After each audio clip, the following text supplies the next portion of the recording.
Hey there, everybody. Welcome to Living the Line. Obviously, it's been a long time since me and Brandon last got together. It's just been so cold here in Alabama. I've been in a hoodie for like 8 weeks straight. And Brandon just always wears that same shirt. Oh yeah, no, I got it for free. It's a Moonrise shirt. Yeah. Oh, there's Moonray shirts. Yeah, yeah. I don't know if you can see the entirety of. Hook me up with the Moonray shirt. I'll start wearing Right. that and advertising it to my students. Yeah, certainly. There's Kids two playing. different Moonrise shirts, which are the only shirts that I wear. I had a Death Row Records hoodie on earlier today, so I'm don't still think waiting for my oh, sorry, what was that? I was just gonna say, don't think I've given fashion up entirely. Oh, okay.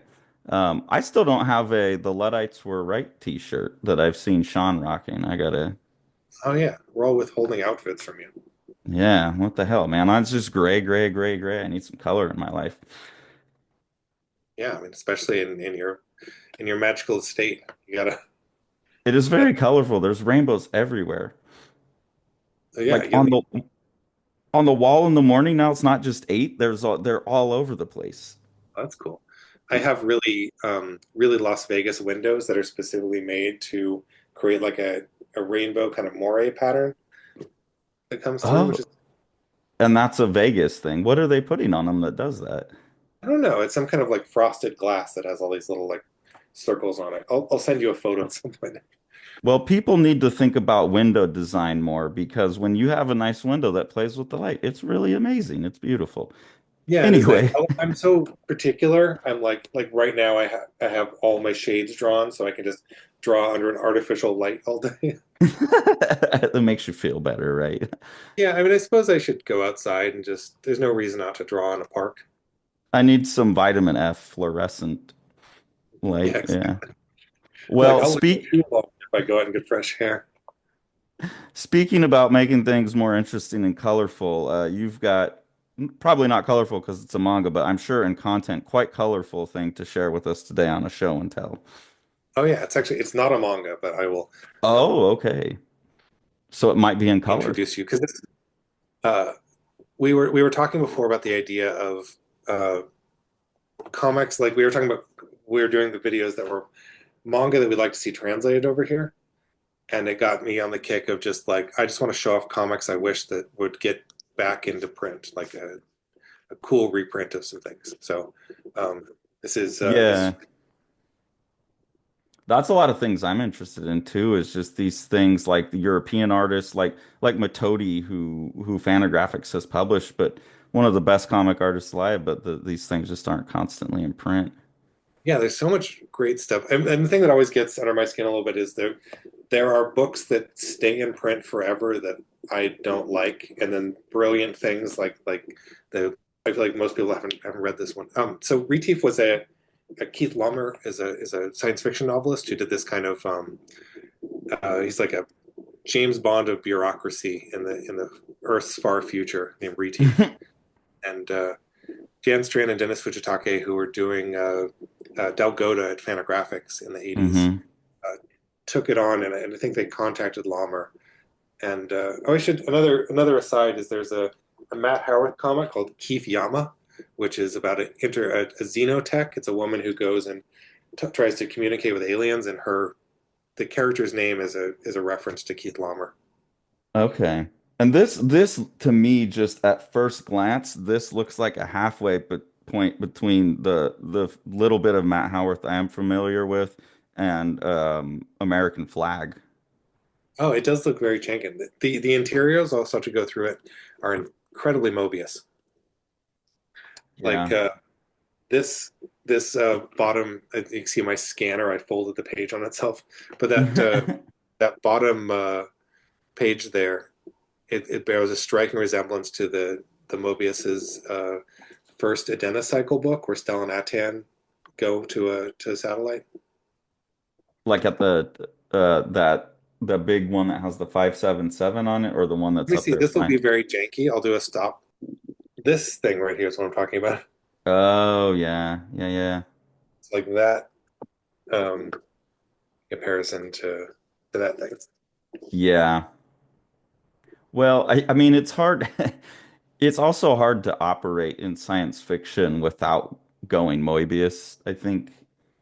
Yeah, yeah, that's very true. But yeah, I think this one is definitely and the interesting thing about Dennis Fujitake as an artist, he's maybe the only Hawaiian comic artist that I'm aware of. Interesting. Yeah, but I love how I he's doing these little There was a guy when I was at Kubert named Wendell Illibon, and he was from Hawaii. He was like my best friend while I was at Kubert. We rode around our bikes all the time and everything. He had a really amazing style that was kind of in between Joe Mad and Simon Bisley, if you can imagine that.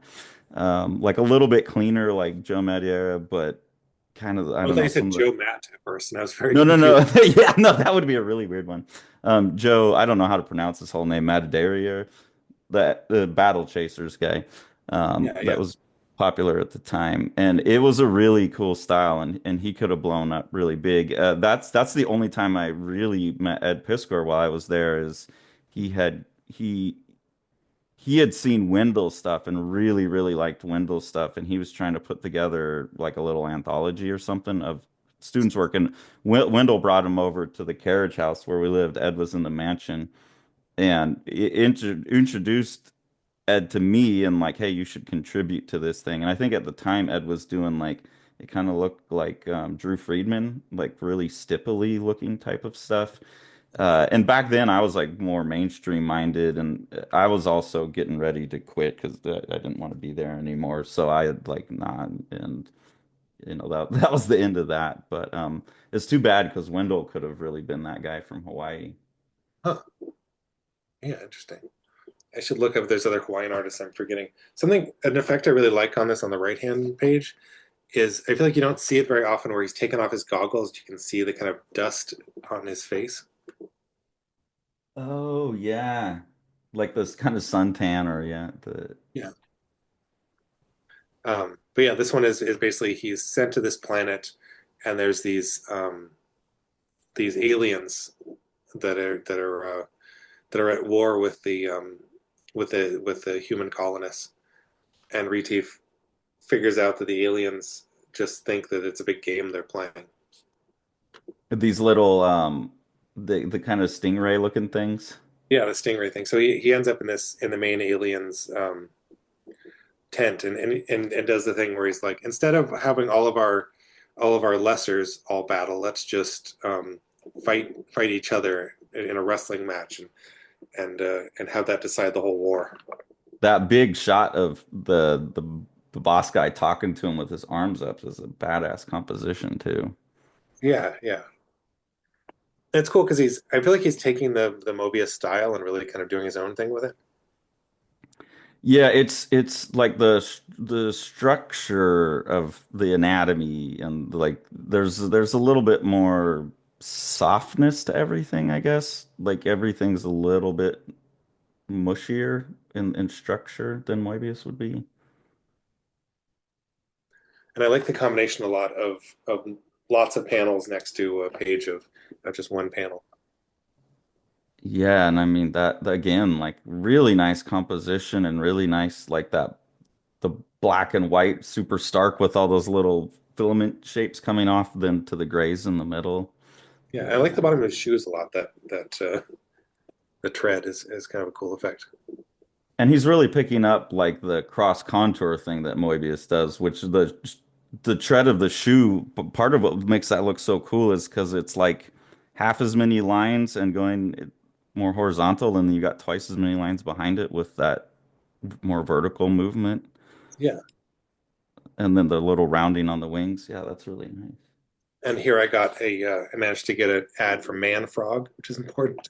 That we need a man frog. Who's the artist on that? It looks like John Woolley. We need a man frog reprint. That what is the we got to get the equivalent of Scratch or Smudge, sorry, Smudge but for yeah, like American and European crazy comics like Man Frog.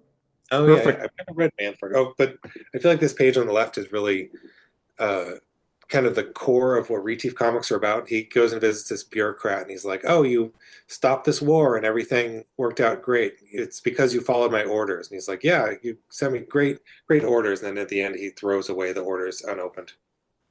See, that's where you get the American flag influence. Yeah, that is a very American flag. And here's the first issue. I don't know why I'm showing it backwards, but um, yeah, and you can see it says 1987 Yeah. by Gary Cato. That woman on this page seems very Moebius with the hair. Yeah, yeah, very much. Oh, and there's another Dennis Fujitake drawing from Samurai Massacre. That also looks awesome. And that looks like kind of almost a Stan Sakai influence on it, especially with the flies around the foot. Oh yeah. That's something else like you can see in some of his line work for sure. Yeah, I really like the spaceships, the little dots he does on things. Um, I think it's funny. I think about he does Mobiusisms that I think that I picked up in my drawing, and I think of his version of them rather than Mobius oftentimes when I'm drawing them. With those little dots on the planes just to kind of suggest there's chips and stuff. Yeah, exactly. Because it's a different. Because I think Mobius would do a little more um, like kind of he would show like the paint chipped off more, and Hmm. Fujitake is just doing this like thing that makes it feel like metallic. Yeah. And this reminds me a lot of the Mobius story. Where the guy drinks his cocks without frapping it. I don't know if you know that one. No, I don't think Uh, so. it's a human a human guy on a spaceship takes a leave onto an alien planet, and they give him like a little drink, and he takes a sip of it, and then freezes, and something's wrong with him, and all the aliens like, oh no, he drank his cocks without frapping it, which is something you're supposed to do to the drink, and then he keeps transforming into different geometric shapes. And they keep trying to fix him, and eventually they get him back to his human form and back onto the ship, and everyone on the ship catches it. No, I don't think I've seen that. That's something else that needs to be constantly in print in English is the entire works of Moebius, Oh yeah, Otomo. we should go. We should do the Marvel Mobius epic books that I have here. That I would like. be cool too, yeah. I really like the composition. That is such a 1980s panel of the screen tone uh, like background on the ship taking off. That's a nice panel though. I love it. See, and Yeah, that's okay. So we had just recorded about the grays. Like there, those are instances where the tones provide effects that wouldn't otherwise show up. yeah, and I like how sparse his use of anything like that is. It's like everything is just ink, and then every once in a while he'll just have something like that, and it really pops. And really good with like I was saying, the line density. He'll kind of balance those out to get different kinds of grays out of the line. So while he's showing all this volumetric information, he's also getting a lot of variation in the values. Subtle, but it's cool. Yeah, and he uses silhouette more often than I would have guessed. Like in that first I was just panel, gonna say that, yeah. and on the right, I wanted to show this because that's the way that Retief looked on most of the book covers, and he's based off of a specific actor whose name I'm forgetting. Um, but when they asked Keith Yama, or they asked sorry, when they asked Keith Lammer about it, uh, he said that he was actually thinking of a different actor that they based the comic book version of him. The difficult thing about the Retief comic too is they kept the series running after Jan Strand and Dennis Fujitake quit doing it, and so Hmm. there's more bad Retief comics than good Retief comics. And Yeah, I that's a tried getting the other problem. Retiefs weren't the same. That's too bad. I feel like that was more of a problem back then than now. I mean, you're gonna get it at like Marvel and DC, but I feel like the smaller publications like that are gonna, because I was looking at some of the Michael Moorcock stuff that what company did that? It Like wasn't Epic. Eclipse, probably. Yeah, Eclipse, that's what it was. Talking about the Elric of Melbourne stuff. And it starts out with Michael T. Gilbert and P. Craig Russell, and so you're getting some really cool visuals, and then it just kind of starts to get into like, yeah, I've never even heard this guy's name, and I mean, the stories were hard for me to stay engaged with, but the art in those started out really great. I like the idea that there being it's a very dumb joke. I was just a teenager thinking about the idea of Philip K. Dick showing up and Michael Moorcock being like, "You think that's a name?" I need to read. I feel like I would like Philip K. Dick more than Michael Moorcock. The The whole multiverse thing and the weird it's not even high fantasy. I don't know what it is, but Went down a Philip K. Dick rabbit hole recently, and once you know about his intense drug use, his work feels really drug-addled. yeah, I mean that's the sense I've got from the few like that they did that what was that Through a Scanner Darkly that was animated. Yeah. That kind of has that. Yeah. Yeah, that one feels like the most accurate. Because, you know, in the Blade Runner novel it's based off of, Do Androids Dream of Electric Sheep? It has all this weird. First of all, he has an electric sheep in it. It's like a physical electric sheep he takes care of. They should have had that in the movie. Yeah, I would have liked that a lot because the idea in it is that the the to show that you're a human, you and have empathy in this age where they have artificial humans, it becomes really popular to have pets. So you can be like, oh, I have a goat that I take care of, so people know I'm a good person. And the main character, Decker, is such a loser that he's trying to do that to show people that he's a good person, but he can only afford an electric sheep. That's way more interesting than anything that was. I mean, I like the first Blade Runner movie. We just watched the second one. It was so fucking prettiest movie, but so stupid, so I like boring. the second one. I watched that again recently too. I'm a big fan of Denis Villeneuve stuff. Oh God, no. We watched that first Dune movie and both of us were like, what the fuck? This I hated that movie. Have you watched the Lynch Dune a lot? I saw that like at my grandparents' house when I was a kid. Like the scene I saw was the Baron Harkonnen scene where he's like all the tar pouring out of his Oh face or yeah, what. That's what I saw, and I don't know, probably 10 or 11. That shit scarred me for life. Fuck that. I should qualify. I like the new Dune a lot, partially because um, the the um, the '80s Dune is probably the movie I've watched the most. Like I used to go over to James Stokoe's house and we would just put that on loop. It just like he had it like some people watch the Rocky Horror Picture Show and have Mhm. that like Stoko would do stuff like there's a thing where a hand keeps coming towards the screen. It's like the sleeper has awoken, and he would like always high five the hand on his screen. Oh, so he liked to shout along and do that kind of thing. Yeah, it's a weird movie in a lot of ways, and it has like people's thoughts. Well, they'll be talking, and then they'll think like this must be the chosen one. Like in mid conversation, they'll have like whisper thoughts laid over, which I really enjoy. It's almost like a serious version of watching like Flash Gordon.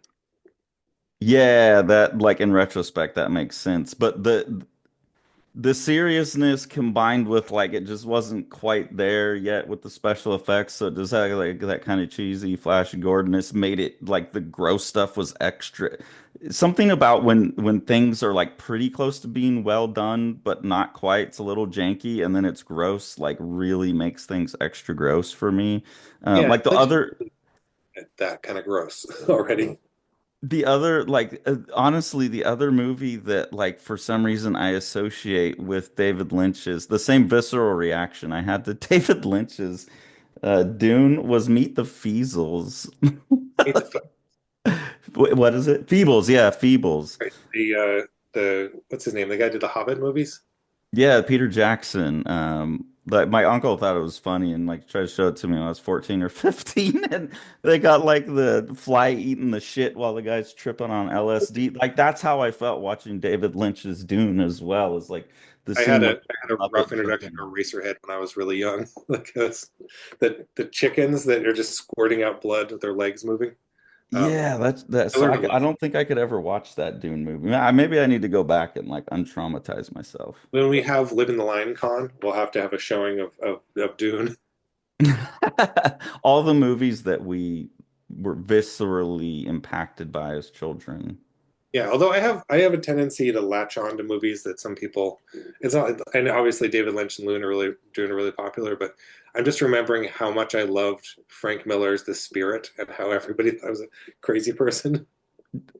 That movie to me was so offensive because I felt like Frank Miller was like, this is my tribute to the greatest artist of all time, my mentor, and it looks just like Sin City. Like it was It's not that. a good Spirit movie, but it's a great Frank Miller movie in some ways because like there's that they put out there's that Eisner Miller book, which is literally just an entire book of them disagreeing about how comics are done, and Oh, I've like never read it. it's really fascinating. It's just in black and white Frank Miller and Will Eisner just being like, we totally disagree about so many of the fundamentals of storytelling. And then when Eisner dies, Frank Miller's like, I got this, don't worry. Yeah, I didn't know that's book. I didn't know that that's what was in that book. I thought it was a reverential interview with his hero. So that makes the spirit thing even more uncomfortable to me I mean, because it there's some of that in there too. They clearly, like, Miller clearly liked Eisner a lot. Um, yeah, it's such a weird, it's such a weird. Do you know about the midget bellhop scene? I don't even know if I was able to finish that movie because I was like, this is so just offensive that he has gone and done this. Samuel Jackson in a full SS uniform during one scene, just to like show he's the villain. Yeah, it was just so like this is And toilet not over the his head. tribute. This is not the spirit of the spirit, man. There's You're like, none of where's the Ebony?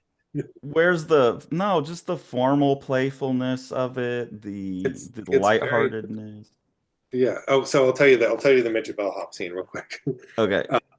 So the main lady in it, I think it's Eva Longoria plays her. At one point, she murders a man, and the only clue they have is she sits on the photocopier while she's there and photocopies her ass a bunch of times and leaves those photocopies in on the crime scene, and that's the only clue the spirit has. So there's a montage scene of the spirit going around the city, showing the photocopy of this woman's ass to strangers and being like, "Have you seen her?" And then finally, there's like a midget bellhop, and he's like, oh, I recognize her. She's always here Thursday at 2:30. Oh, Because because he's down low enough he's too. like, because he's crotch level. Oh, Sorry, yeah. my point is See, it's an art film. I'm not thinking about Nobel prizes for film, but well, this is actually a fantastic lead in to come back next week, and I'll have a follow up on this, everybody. oh, Oh, oh, okay. it'll We'll be a see you cease and next. desist from me talking about movies to Carson. No, no, no, no, no. We're gonna go even harder on Frank Miller. So we'll see you. Another interesting thing for comic fans is the Richard Corbin Den movies that he made himself. Where are those at? You find them on YouTube. We'll do some living the line on those too at some point. Yeah, we'll just put them on silent and do the 2000 Space Theater Odyssey, whatever the fuck that shit is. A lot to discuss. But yeah, we got a Mystery little off Science. What is that called? Mystery Science Theater? MST3K. Mystery Science Yeah, Theater. I didn't have a TV growing up. I'm sorry. Like I was reading. Yeah, I was reading books. My parents wouldn't let me watch screens. All right, we'll see you guys next week.